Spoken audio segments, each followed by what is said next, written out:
నమస్తే బా. నేను మీ బాల్కనీ బాబ్జీ. చాలా మంది డౌట్ పడుతూ ఉంటారు, నా బండి మైలేజ్ రావట్లేదు అని. అసలు మీరు మైలేజ్ ఎలా చెక్ చేస్తున్నారు?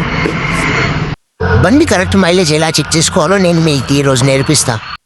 మీకు దగ్గర ఉన్న బంకుకి వెళ్ళి బండి అయితే ఫుల్ ట్యాంక్ కొట్టేసేయండి. మొత్తం ఫుల్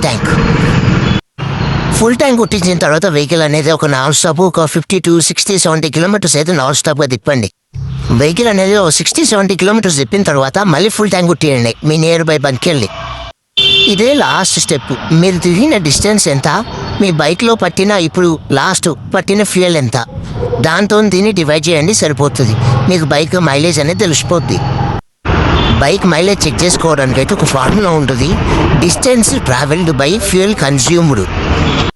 మన వెహికల్ టెస్ట్కి వెళ్ళే ముందు ఫర్ ఎగ్జాంపుల్ 12,500 కిలోమీటర్లు ఉంది. ఫుల్ ట్యాంక్ కొట్టించాం. ఒక 70 కిలోమీటర్స్ తిరిగాం, మళ్ళీ ఫుల్ ట్యాంక్ కొట్టించాం. అప్పుడు రీడింగ్ వచ్చేసి 12,570 ఉంది. తిరిగిన డిస్టెన్స్, ఓవరాల్ డిస్టెన్స్ ఎంత? 70 కిలోమీటర్స్. మనకు పట్టిన ఫ్యూయల్ ఎంత? 1.2 లీటర్స్. సో 70 డివైడెడ్ బై 1.2 యావరేజ్గా 58.3, 58.4 వస్తుంది. సో మన బైక్ మైలేజ్ వచ్చేసి 58.3 అయితే 58.4.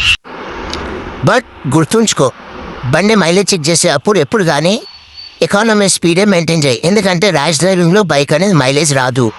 అవును, అడగడం మర్చిపోయా, ఇంతకు నీ బండి మైలేజ్ ఎంత వస్తుంది? కింద కామెంట్లో మెన్షన్ చేయి. ఒకవేళ నాది ఈవీ వెహికల్ అన్నావు అనుకో, ఎనర్జీ తినేస్తా, ఫస్ట్ చెప్తున్నా. సరే, ఇంకేమన్నా వెహికల్స్ మీద డౌట్ ఏమైనా ఉంటే నన్ను అడుగుబా. ఉంటా మరి, బాయ్.